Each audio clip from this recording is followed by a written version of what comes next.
You felt it before you could explain it. That tiny pause right after you said, "Thank you." That flicker of unease hiding behind your smile. You told yourself you were being paranoid. Ungrateful, even. But some part of you, the part that doesn't use words, already knew something was off. Because some gifts aren't gifts. They're invoices wrapped in ribbon, waiting to be paid later, with interest you didn't agree to. In this video, I'm going to walk you through 5 specific things people give you that you should think twice about accepting. Not because kindness is fake, but because some of the most controlling people you'll ever meet don't introduce themselves with control. They introduce themselves with generosity. Stay until the end, because the 5th one is the one almost nobody sees coming, and it's the one doing the most damage. Let's start with the truth nobody wants to hear. Humans rarely manipulate through force. Force creates resistance. Force gets reported, fought, escaped. So the smart ones don't use force. They use warmth. There's a quiet law of human behavior that's been studied for decades. It's called the rule of reciprocity. The moment someone gives you something, a favor, a gift, a kindness, your brain logs a debt. Not consciously. Not loudly. But it's there, sitting underneath your gratitude, whispering, "You owe them now."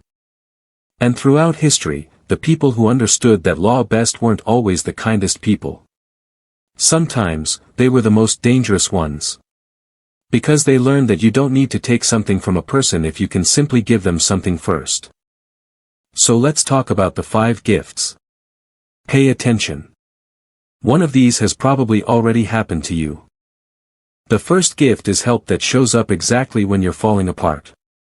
Picture this. You just went through a breakup, or you lost your job, or you're lonely in a way you can't even explain to your closest friends. And then, almost like clockwork, someone appears. They drive you places. They lend you money without being asked twice. They're available at 2 a.m. when nobody else is. At first, it feels like relief. It feels like being rescued.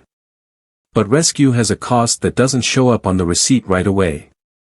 Slowly, their help starts feeling less like support and more like a leash. They start reminding you what they've done for you. Not always directly, sometimes it's just a tone, a sigh, a look. And suddenly, disagreeing with them feels like betrayal. Wanting space feels like ingratitude.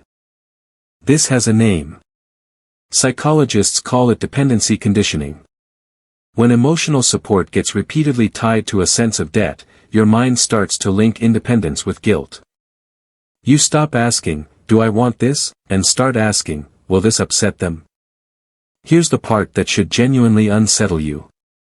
The people who become the most controlling in someone's life almost never start as controlling. They start as rescuers. Because dependence is so much easier to manage than equality. Pause for a second. Has anyone in your life ever helped you in a way that, looking back, felt less like love and more like leverage? The second gift is generosity that doesn't match the relationship. Someone you barely know does something huge for you, an expensive gift, a large sum of money, an opportunity that feels too big, too soon. And there's this small, uncomfortable feeling in your chest, but you push it down, because questioning a gift feels rude. Ungrateful. Cold, even. But that discomfort is data. Listen to it. Oversized generosity often plants something psychologists call unspoken debt. Long before modern relationships existed, anthropologists studying ancient communities noticed something fascinating. Gift giving was almost never just about kindness. It was about status. The giver gained power. The receiver inherited an obligation they never signed up for. That pattern didn't disappear. It just got quieter. The bigger the gift, the harder it becomes to say no later, to a request, to pressure, to behavior that crosses a line you would have stopped a stranger from crossing. Because somewhere in your mind, a voice says, "After everything they've done for me, how can I say no?" Healthy generosity doesn't feel like that. Real kindness is light. It doesn't get stored away and used as ammunition 6 months later. If a gift comes with a memory that gets weaponized, it was never really a gift. It was a deposit. The third gift is praise that comes too fast, too much, too soon. This one is sneaky, because it doesn't feel like manipulation. It feels like finally being seen. Someone showers you with attention. Compliments. Admiration. They tell you you're the most interesting person they've ever met. That your dreams are incredible. That nobody understands you the way they do. And for the first time in a long time, you feel like someone actually gets you. This pattern even has a clinical name. It's sometimes called love bombing, a form of early-stage idealization. But here's the twist almost nobody talks about. Once someone builds you up into this perfect image, they now control something powerful, your fear of losing that image. You start being careful. You start editing yourself to avoid disappointing them. You're no longer just attached to the person. You're attached to the version of you they created. There's research on attachment that explains why this hooks people so deeply. Praise that comes and goes unpredictably, intense one moment, cold the next, activates the same reward pathways in your brain as gambling. The uncertainty is the addiction. You're not chasing affection anymore. You're chasing the next hit of approval. And maybe the most uncomfortable truth in all of this, we are far easier to control through admiration than through criticism. Criticism makes us defensive. Admiration makes us drop our guard completely. The fourth gift is secrets that aren't yours to hold yet. Someone you've just met starts telling you things. Deep things. Childhood pain. Family trauma. Things they say they've never told anyone else. And almost instantly, you feel closer to them. Chosen, even. This is sometimes referred to as forced intimacy acceleration. Human beings naturally equate vulnerability with trust. So when someone opens up fast and hard, your brain skips ahead, it assumes the closeness is already real, even though it hasn't actually been earned yet. But genuine trust is slow. It's built in small, repeated moments over time. Manipulative trust is urgent. It rushes you. It skips the part where you actually get to know someone before deciding how much of yourself to hand over. Here's the uncomfortable question worth sitting with. Are they sharing their pain with you because they trust you, or because oversharing is the fastest way to make you feel like you owe them the same? Because real connection is something you grow into. What rushes you in is usually after something else entirely, your loyalty, your attention, your inability to walk away once you know too much. And now, the fifth gift. The one that rarely gets named, because it doesn't look like a gift at all. It looks like an upgrade to your life. Someone offers you something genuinely appealing, a job, a relationship, a mentorship, a new social circle, financial support.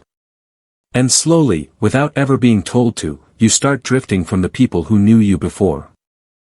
You see your old friends less. Family gatherings start feeling optional. The people who used to ground you start to feel distant. Not because anything dramatic happened. Just because this new person, this new opportunity, takes up more and more of your time, your loyalty, your attention. And then come the small comments. They don't really get you like I do.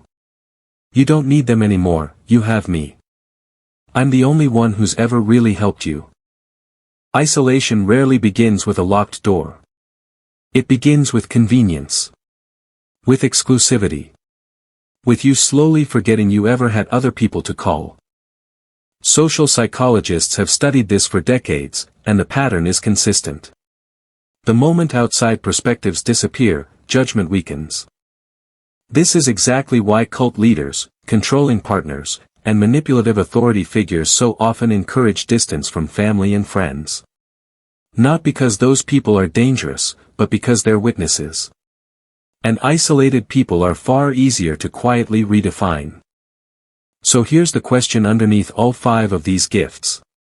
Why do we accept things that feel wrong, even when some part of us is whispering not to? Because the truth is, we fear social rejection more than we fear being manipulated. Saying no feels rude. Questioning a gift feels ungrateful. Setting a boundary feels like risking the relationship entirely. So we swallow the discomfort. We smile. We say thank you. And somewhere in that moment, we sign an emotional contract we never actually agreed to. But here's something worth remembering: healthy relationships do not punish boundaries. They survive them. A real gift makes you feel freer afterward. Not indebted. Not managed. Not slowly rearranged into someone more convenient for another person's life. The hardest part of all this is that two people can give you the exact same gift, the same help, the same praise, the same closeness, and one of them is offering you love, while the other is purchasing influence. From the outside, it looks identical. The difference only shows up later. In what happens after you say no. Do they respect it? Or do they punish it, quietly, with distance, guilt, or disappointment dressed up as concern? That's where the truth always hides. Not in the giving. In the expectation that follows it. So the next time someone hands you something that feels strangely heavy, a gift, a favor, an opportunity that seems too perfect, pause for a second before you say thank you. Sit with the feeling underneath your gratitude. Because your intuition is often years ahead of your understanding. It notices the hidden contract long before your mind is ready to admit it's there. And that quiet, uneasy feeling you've been ignoring? It was never paranoia. It was wisdom, trying to get your attention. Like to learn more about human psychology?